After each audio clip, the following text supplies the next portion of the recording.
बुधवार की व्रत कथा। एक बार एक मेढक और मेढकी तालाब में साथ रहते थे। मेढक गणेश जी का बहुत बड़ा भक्त था। वह हर रोज गणेश जी की पूजा करता था। वह कुछ काम न करता, बस गणेश जी का नाम जपता रहता। मेढकी उससे बहुत परेशान थी। एक दिन मेढकी ने गणेश जी की मूर्ति छिपा दी। मेढक आया और गणेश जी की मूर्ति के बारे में पूछने लगा तो मेढकी ने बोला कि मुझे नहीं पता। एक दिन एक औरत उनके तालाब के पास आई और उसने अपने मटके में पानी भरने लगी। जैसे ही उसने पानी भरा, वैसे ही मेढक और मेढकी उसके मटके के अंदर चले गए। घर जाकर उस औरत ने पानी गैस पर रख दिया। मेढक और मेढकी भी साथ में जलने लगे। मेढकी मेढक को बोलने लगी कि तुम तो गणेश जी की बहुत बड़ी भक्त हो, तो बोलो गणेश जी को हमें बचाए। मेढक ने यह सुनकर गणेश जी का नाम जपना शुरू कर दिया। थोड़ी देर बाद एक सांड आया और अपने दोनों सींग मटके पर जा मारा और मटका जमीन पर गिरकर टूट गया और दोनों बच गए। मेढक ने घर जाकर गणेश जी की मूर्ति मेढक को लौटा दी और उसने भी गणेश जी का पूजन करना शुरू कर दिया। तो प्रेम से बोलिए गणेश महाराज की जय हो। एक समय की बात है कि साहूकार अपने पत्नी को लाने के लिए अपने ससुराल गया। कुछ दिन रहने के बाद उसने अपनी पत्नी के साथ अपने घर आने की सोची। दुर्भाग्य से उस दिन बुधवार का दिन था। लड़की के परिवार वालों ने कहा कि आज बुधवार का दिन है, जो कि किसी कार्य हेतु शुभ नहीं माना जाता है, इसलिए आज तुम मत जाओ। किंतु साहूकार ने किसी की एक ना मानी और पत्नी समेत अपने ससुराल से घर को प्रस्थान किया। रास्ते में साहूकार की पत्नी को प्यास लगी। उसने साहूकारनी से कहा, तुम बैलगाड़ी में ही बैठो, मैं पानी लेकर आता हूँ। जब वो पानी लेकर आया तो उसने देखा कि उसका शक्ल का एक आदमी उसके पत्नी के साथ बैठा है। तब उसने जाकर उस पुरुष से पूछा, तुम कौन हो? तब उसने कहा, मैं साहूकार हूँ। और फिर दोनों के बीच में झगड़ा शुरू हो गया और वहां लोग और कुछ सिपाही आ गए, जिन्होंने उस स्त्री से पूछा, तुम्हारा पति कौन है? तब वो इसका उत्तर न दे सकी और साहूकार अपने मन में कहने लगा कि ये प्रभु कैसा लीला है आपका। तब आकाशवाणी हुई, अरे मूर्ख, आज बुधवार का दिन था, तभी तूने आज ही गमन किया। ये सब भगवान बुध देव के प्रकोप से हो रहा है, वो तुझसे रूठ गए हैं। तब साहूकार ने भगवान बुध देव से क्षमा याचना की और तब वो आकाशवाणी खत्म हो गई और इंसान के रूप में आए बुध देव भी अदृश्य हो गए। और फिर साहूकार अपनी पत्नी संग घर गया और भगवान बुध देव की पूजा की। जो भी इस व्रत कथा को सुनता है, उसको बुधवार की यात्रा करने का पाप नहीं लगता है। प्रेम से बोलिए बुध देव की जय हो। पौराणिक कथाओं के अनुसार एक गांव में एक विधवा अपनी बहू के साथ रहती थी। उसकी बहू मंद बुद्धि वाली थी, जो अपनी भूख बर्दाश्त नहीं कर पाती थी और हमेशा खाने के लिए उतारू रहती थी। वह सबसे पहले उठकर खाना खाती थी, फिर घर के बाकी काम किया करती थी। एक दिन विधवा ने अपने घर में पूजा करवाने का सोचा, लेकिन वह थोड़ी परेशान थी क्योंकि उसकी बहू अगली सुबह उठते ही खाने के लिए दौड़ेगी और पूजा के लिए बनाए गए पकवान को जूठा कर देगी। अपनी बहू को पूजा के लिए बनाए गए पकवान से दूर रखने के लिए विधवा ने एक तरीका निकाला। पूजा वाले दिन उसने एक मटका लिया और उसके नीचे एक छेद कर दिया और अपनी बहू से बोली कि आज तो पूजा है, इसलिए खाना खाने से पहले पानी भर के ले आओ। बहू भी चालाक निकली। उसने देख लिया था कि विधवा ने मटके के नीचे छेद कर दिया है, इसलिए वह अपनी साड़ी में आटा बांधकर पनघट पर चली गई। वहां उसने आटा निकाला और कुएं के पानी के मदद से बाटियां बनाने लग गई। कुएं के पास ही एक शमशान था जहां चीता जलाई जा रही थी। बहू ने उसकी आंच में अपनी बाटियां सेक ली। उसकी बाटियां सूखी थी तो वह पास में ही गणेश भगवान का एक मंदिर था। बहू वहां पर चली गई जहां गणेश जी को किसी ने चोला चढ़ाया हुआ था। उसने देखा कि गणेश जी की तोंद पर घी लगा हुआ है। उसने उस घी को अपनी बाटी पर लगा लिया और उसका भोग गणेश जी को लगाकर वह बाटी खा ली और बहू घर वापस चली आई।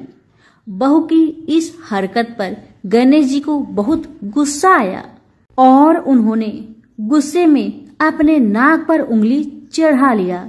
जब गांव वाले ने देखा कि गणेश जी ने अपने नाक के ऊपर उंगली चढ़ा लिया है तो उन्हें मनाने के लिए बहुत जद्दोजहद किया गया, लेकिन गणेश जी ने अपनी उंगली वापस नहीं उतारी।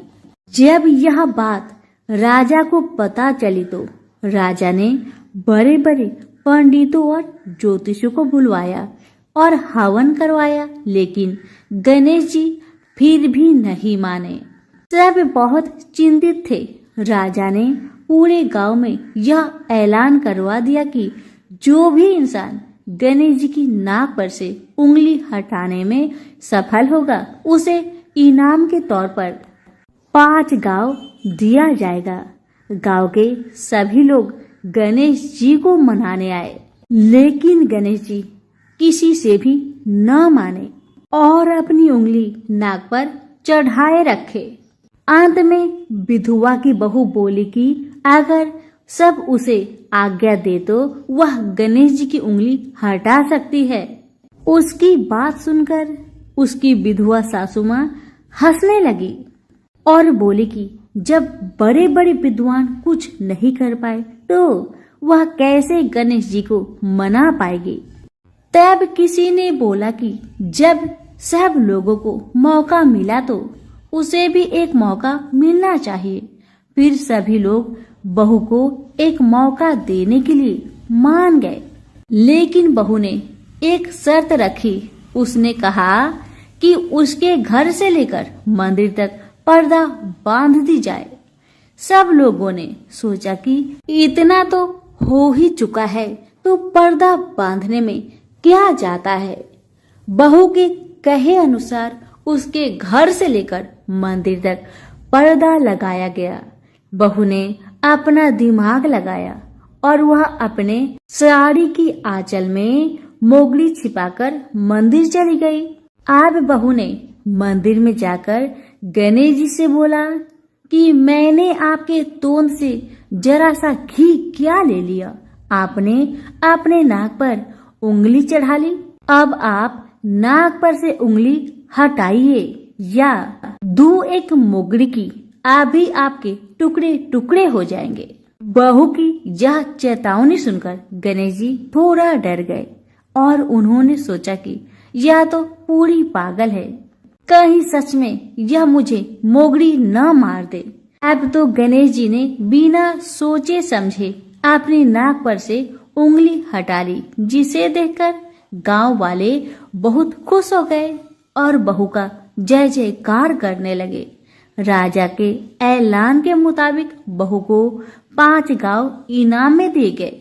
यह कथा सुनकर लोग गणेश भगवान से यह मांगते हैं कि वह भी उस बहू की तरह सबकी बात मान जाए और उनकी सभी मनोकामनाएं पूरी करे। तो प्रेम से बोलिए गणेश महाराज की जय हो।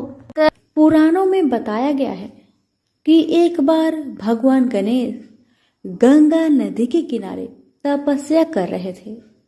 इसी कालावधि में धर्मात्मज की कन्या तुलसी विवाह की इच्छा लेकर तीर्थ यात्रा पर निकली। देवी तुलसी सभी तीर्थ स्थल का भ्रमण करते हुए गंगा के तट पर पहुंची। गंगा तट पर देवी तुलसी ने देखा कि युवा गणेश जी तपस्या में लीन थे। शास्त्रों के अनुसार तपस्या में विलीन गणेश जी रत्न जटित सिंहासन पर विराजमान थे। उनके समस्त अंगों पर चंदन लगा हुआ था। उनके गले में परिजात पुष्प के साथ स्वर्ण मणि रत्नों के अनेक हार पड़े थे। उनकी कमर में अत्यंत कोमल रेशम का पीतांबर लिपटा हुआ था। तुलसी श्री गणेश के इस सुंदर स्वरूप पर मोहित हो गई। उसके मन में गणेश से विवाह करने की इच्छा जागृत हुई। तुलसी ने विवाह की इच्छा से उनका ध्यान भंग किया।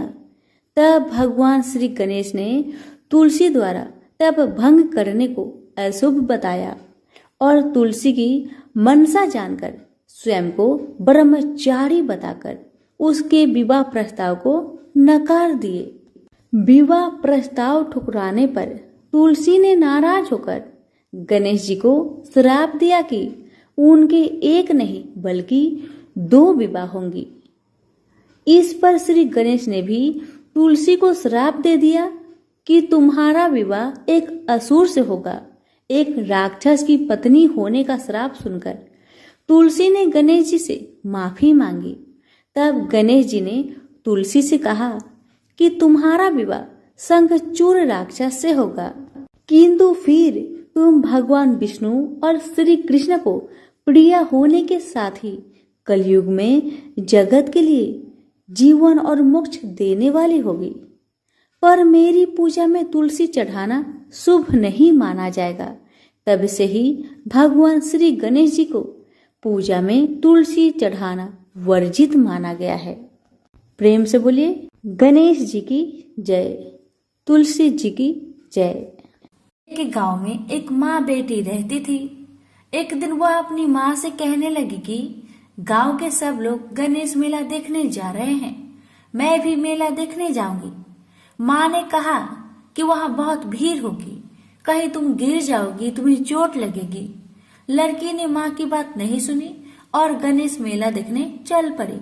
माँ ने जाने से पहले बेटी को 2 लड्डू दिए, एक घटी में पानी दिया। माँ ने कहा कि एक लड्डू तो गणेश जी को खिला देना और थोड़ा सा पानी गणेश जी को पिला देना। दूसरा लड्डू तुम खा लेना और बचा हुआ पानी तुम पी लेना। लड़की मेले में चली गई। मेला खत्म होने पर सभी गांव वाले वापस आ गए, लेकिन लड़की वापस नहीं आई। लड़की मेले में गणेश जी के पास बैठ गई और कहने लगी कि एक लड्डू और पानी गणेश जी तुम्हारे लिए और एक लड्डू और बचा पानी मेरे लिए है। इस तरह कहते कहते सारी रात बीत गई। यह देखकर गणेश जी सोच में पड़ गए कि अगर मैंने यह लड्डू और पानी नहीं पिया तो यह बच्ची अपने घर को नहीं जाएगी। यह सोचकर गणेश जी एक लड़के के वेश में आए और उससे एक लड्डू खा लिया और साथ ही थोड़ा पानी भी पी लिया। फिर वह कहने लगे कि मांगो, तुम क्या मांगती हो। लड़की मन में सोचने लगी कि क्या मांगू, अन्न मांगू या धन मांगू या अपने लिए अच्छा वर मांगू या खेत मांगू या महल मांगू। वह मन में सोची रही थी। गणेश जी ने उसके मन की बात को जानकर उनसे कहने लगे, लड़की, तुमने जो अभी मन में सोचा वो सब कुछ तुम्हें मिलेगा, तुम अपने घर को जाओ। लड़की घर पहुंची तो माँ ने पूछा कि इतनी देर कैसे हो गई।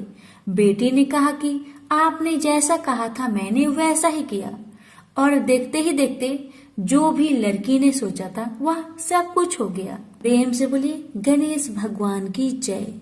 कि एक बार पथवाड़ी माता, पाल माता और विनायक जी में झगड़ा हो गया। सब आपस में अपने आप को श्रेष्ठ बता रहे थे, बड़ा बता रहे थे। इतने में उनके सामने से एक लड़का जा रहा था। जो कि ब्राह्मण का लड़का था। उस ब्राह्मण के लड़के को देखकर पाल माता, पथवारी माता और गजानन जी ने उसे रोका और कहा, ए लड़का, हमारा न्याय करके जा। तो लड़का बोला, हे भगवान, मैं कल वापस आऊंगा, तब आप सबका न्याय कर दूंगा। ब्राह्मण का लड़का बहुत चतुर था।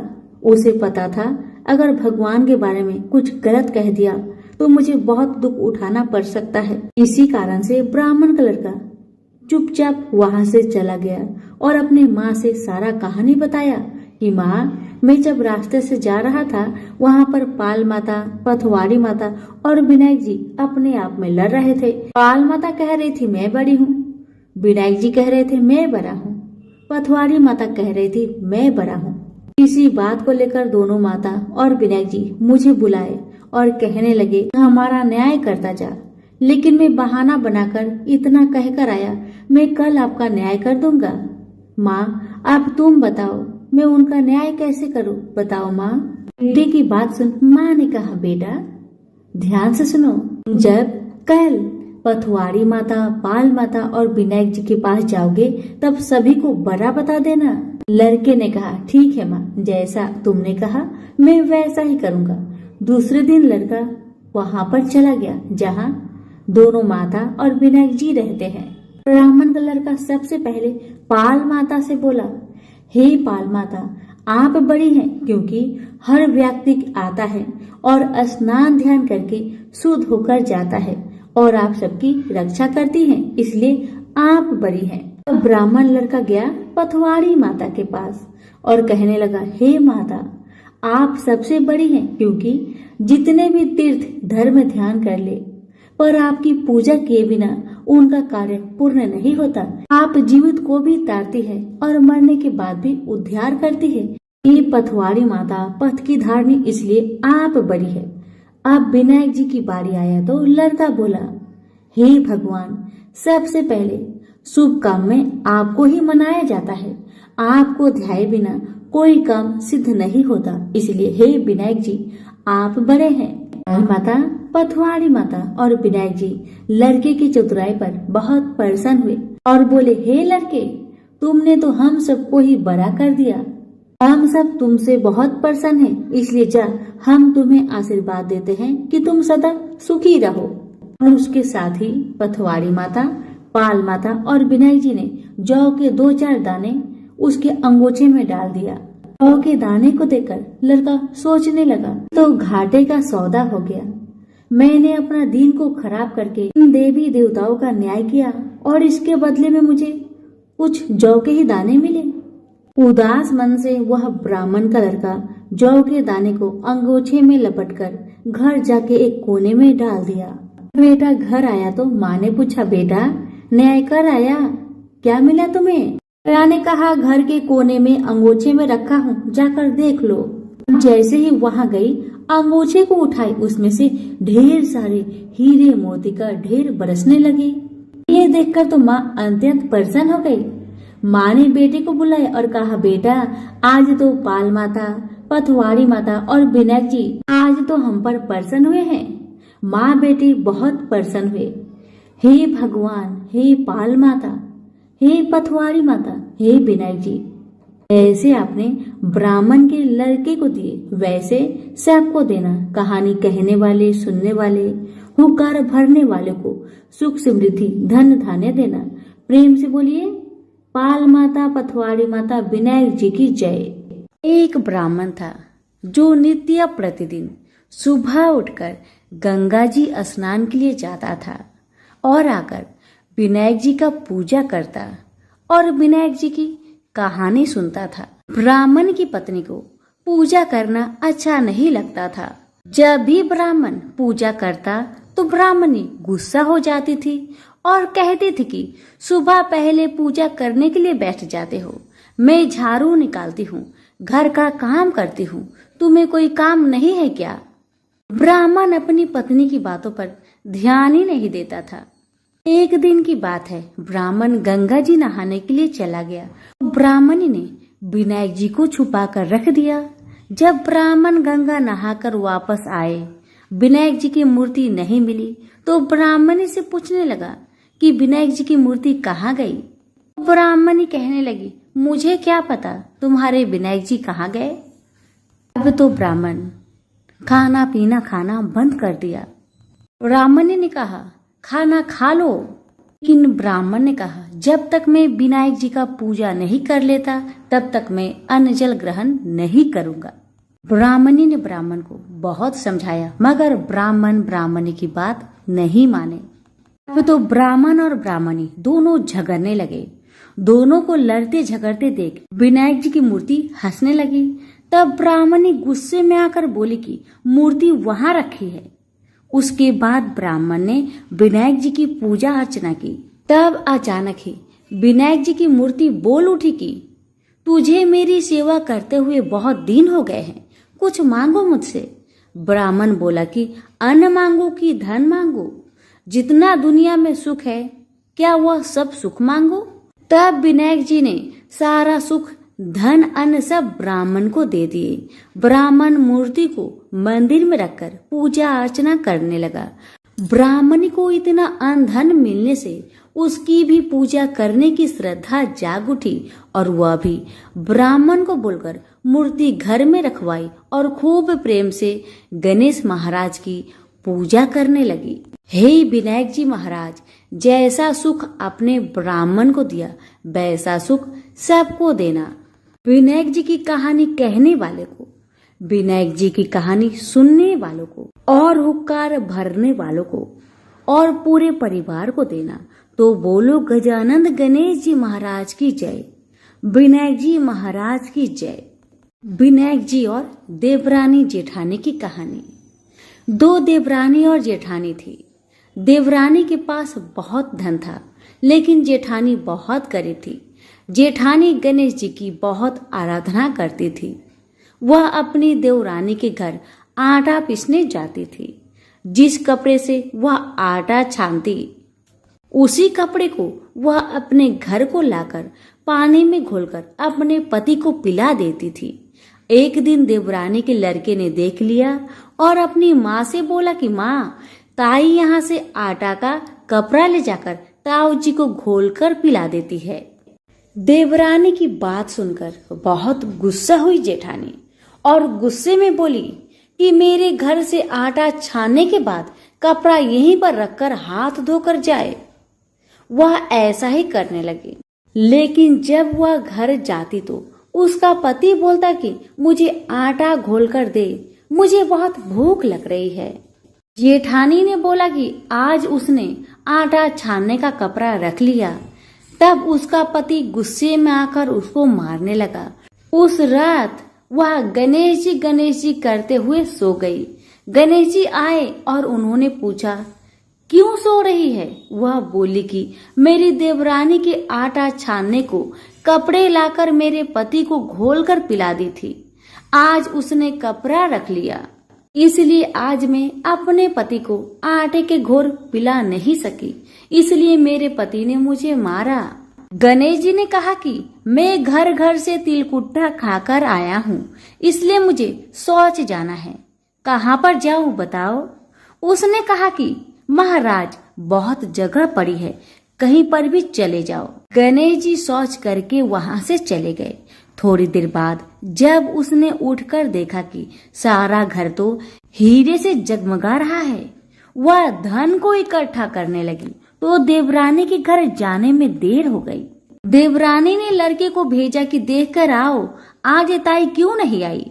लड़के ने आकर देखा कि ताई के घर में तो बहुत सारा धन हो रहा है। उसने जल्दी जाकर अपनी माँ को बताया।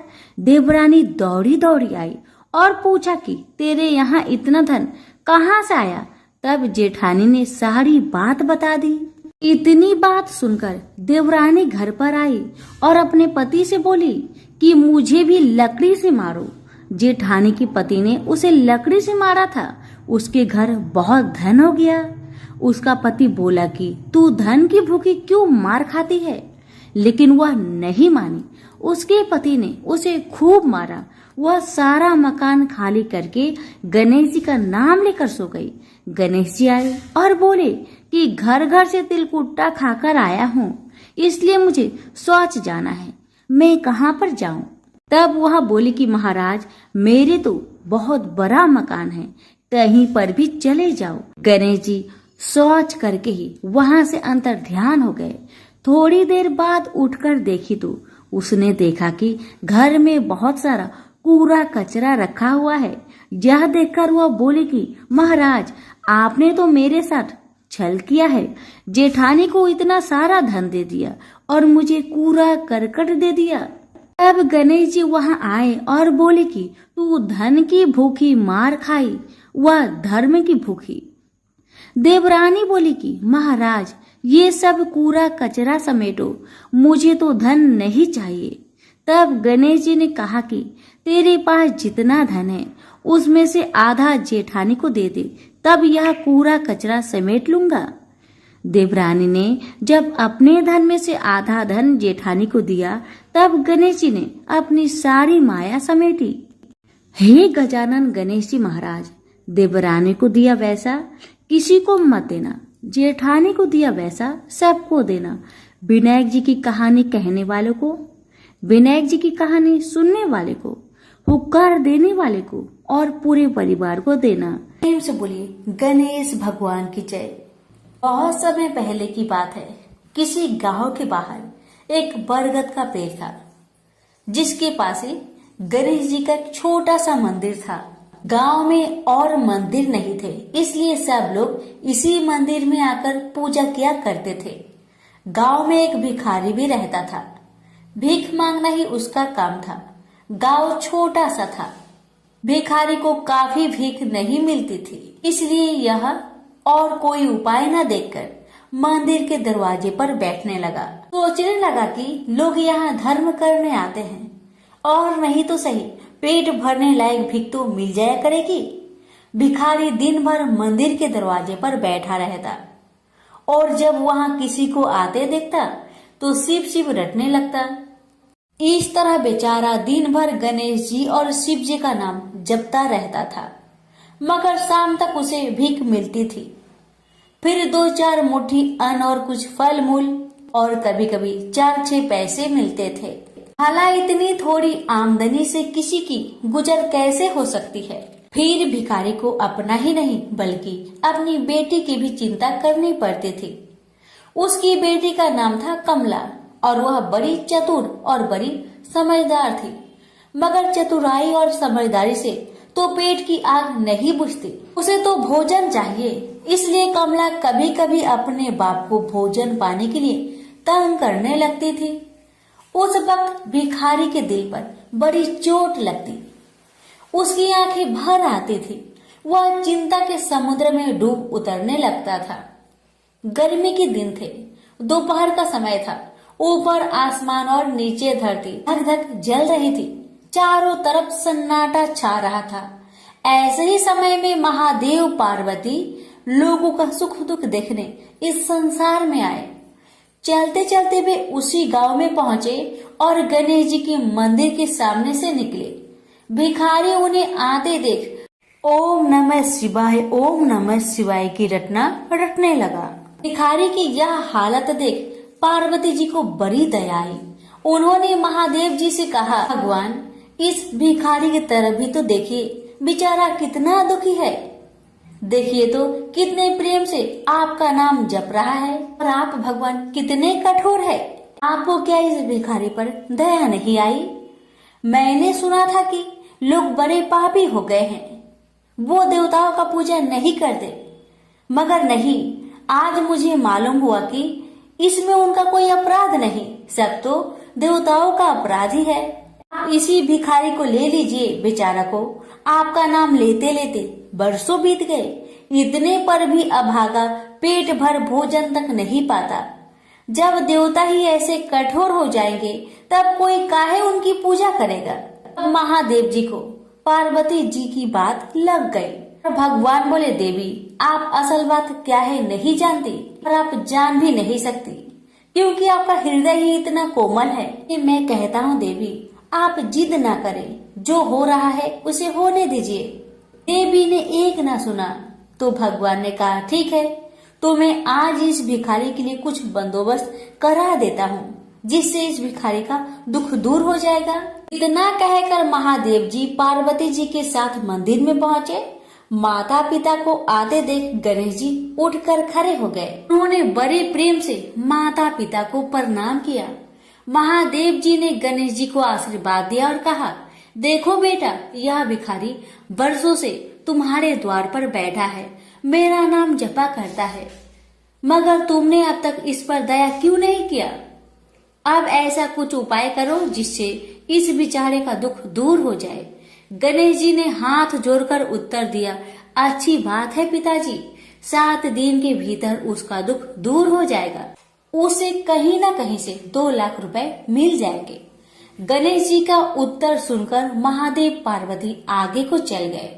इसी समय एक बनिया मंदिर में पूजा करने आया था। वह आड़ में छिपा छिपा महादेव जी और गणेश जी की बातें सुन रहा था।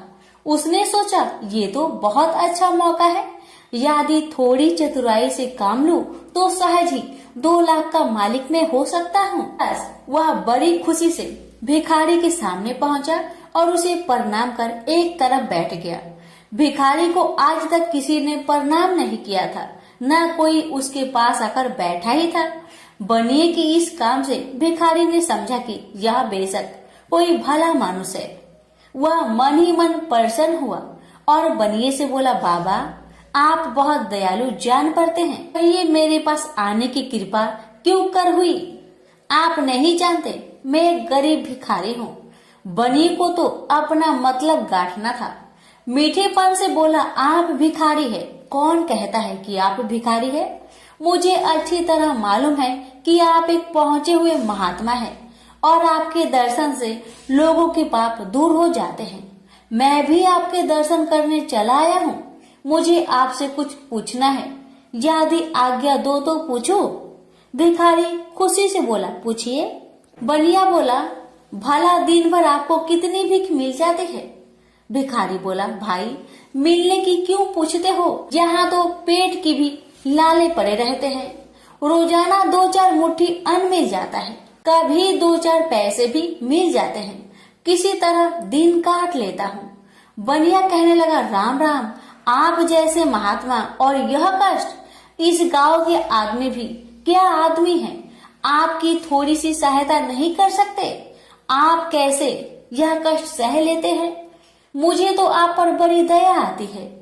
मेरे जी में आता है कि मैं आपकी कुछ सेवा करूं, पर कहने में डर मालूम होता है। भिखारी बोला, आप मेरी सहायता कर सकते हैं? अब बनिया हंसते हुए बोला, मेरी इतनी हैसियत कहाँ है जो आपकी कुछ सेवा कर सकूं, मगर एक बात है, आज से 7 दिन तक आपको जो कुछ भी मिले वह मुझे दे दीजिए, बदले में आपको मैं 100 रुपया दे दूंगा। 100 रुपये के नाम सुनते ही भिखारी मारे खुशी के उछल पड़ा। उसने सोचा, अगर 100 रुपये मिल जाए तो क्या कहना, यहाँ तो 7 दिन में 7 आने के सामान भी न मिले, तब तो 100 रुपये छोड़ देना सरासर बेवकूफी होगी, पूरा गधापन है। मगर इसी समय उसे लड़की की ख्याल आ गई। उसने सोचा, अगर मैं 100 रुपया लेकर घर पहुंचा और मेरी बिटिया रानी गुस्सा करने लगी तो पहले मैं उसकी सलाह ले लेता हूँ। बस यही विचार में आते ही उसने बनिए को जवाब दिया, आपने मुझ पर बड़ी कृपा की, मगर मैं अभी कुछ नहीं कह सकता, सोच विचार करके कल कहूँगा। जब बनिया चला गया तब भिखारी ने अपनी बिटिया को बुलाया और उससे सब हाल कह सुनाया।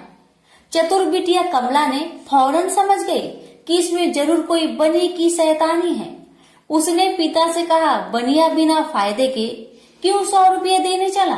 खैर कोई बात नहीं पिताजी, मैं कल उस बनिए से बातें तय कर लूंगी, मगर आप बीच में कुछ ना बोलना। उधर बनिए का बुरा हाल था। रात भर उसके पेट में चूहे उछलते रहे। बड़ी मुश्किल से सवेरा हुआ, बनिए की जान में जान आई। वह हाथ मुंह धोते ही भिखारी के पास आ पहुंचा और छुटते ही बोला, क्या विचार किया आपने? कमला भी बनिए से निपटने को तैयार बैठी थी। बनिए की बात सुनते ही उसने जवाब दिया, सेठ जी, हम लोगों ने विचार किया, भला 100 रुपये में क्या होता है, इतना सस्ता सौदा होना मुश्किल है, माफ कीजिए। कमला का उत्तर सुनते ही बनिए पर मानो बिजली गिर पड़ी। पर लाख रुपए की लालच छोड़ना भी कठिन था। वह 200 रुपए देने को राजी हो गया। अब तो कमला का संदेह और भी पक्की हो गया। वह समझ गई कि बनिया जरूर किसी भारी लाभ के लिए ही इतने रुपए देना चाहता है। उसने जवाब दिया, सेठ जी, इतना सस्ता सौदा और कहीं होता होगा? 100 दो, 100 या 1000 दो। 1000 में तो होता ही क्या है?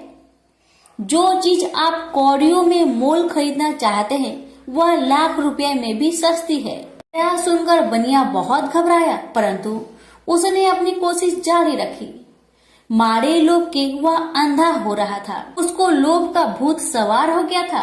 उसने 100 दो, 100 से बढ़कर अंत में 50,000 लगा दिए। अब कमला ने सोचा, इतने रुपए थोड़े नहीं होते। अब बिटिया कमला ने सोचा, इतने बड़े रकम को छोड़ना ठीक नहीं है। उसने बनिए से कहा, खैर आप नहीं मानते तो मैं ही आपकी बात मान लेती हूँ, मगर शर्त यह है कि रुपए अभी मिलने चाहिए। ये शर्तें मंजूर करने में बनिए को क्या उजर थी। वह खुशी खुशी घर लौटा। उसने सोचा 50,000 रुपए देकर 1 लाख लेना कुछ बुरा नहीं है। 2 लाख न सही 1.5 लाख मालिक तो बन ही जाऊंगा। आहा, मेरी तकदीर भी कितनी चोखी है। साथ ही दिन में 50,000 का लाभ हो गया। उसने घर आते ही भिखारी के पास 50,000 रुपए भेज दिए। अब बनिया हर रोज भिखारी के पास आता और उसकी दिन भर की भीख घर ले आता। इस तरह 6 दिन बीत गए। अब तो बनिए को बड़ी फिक्र हुई। 7वें दिन वह फिर गणेश जी के मंदिर में पहुंचा। उसने देखा कि आज फिर महादेव पार्वती मंदिर में पधारे हैं। बस वह दीवार से कान सटा उनकी बातें सुनने लगा, मगर यह क्या, उसका कान दीवार में चिपक गया। उसने कान छुड़ाने की बहुत कोशिश की, पर कान टस मस न हुआ। तब वह दाहिने हाथ की सहायता से कान छुड़ाने लगा। इतने में हाथ भी दीवार में चिपक गया। इधर महादेव जी ने गणेश जी से पूछा, बेटा इस भिखारी के लिए कुछ इंतजाम हुआ है? गणेश जी बोले, जी हाँ, उसे 50,000 रुपए तो दिलवा दिए हैं, बाकी के लिए बनिए को दीवार से चिपका कर रखा है। यह बनिया बड़ा लोभी कंजूस है। इसने गरीबों से एक एक के 4-4 वसूल कर अपना घर बनाया है। रुपए वसूल करने में इसने गरीबी पर दया नहीं की। उनके बच्चे भूखे मरते रहे, पर इसने चौगुने रुपए वसूल करके भी संतोष नहीं किया। इस तरह इसने 1 लाख रुपए से अपनी तिजोरी भर ली है। गरीबों के माल से यह सुख नहीं उठा सकता। अब जब तक यह भिखारी को बाकी 50,000 रुपए न देगा, तब तक दीवार से चिपका रहेगा। गणेश जी की बातें सुनकर बनिए ने अपना माथा को पीट लिया। इसकी आंखें में आंसू बरसने लगे। जब उसने घर से 50,000 रुपए मंगवाया और भिखारी को दे दिए, तब कहीं दीवार से उसका पीछा छूटा। से बोलिए गणेश भगवान की जय, उमापति शंकर भगवान की जय।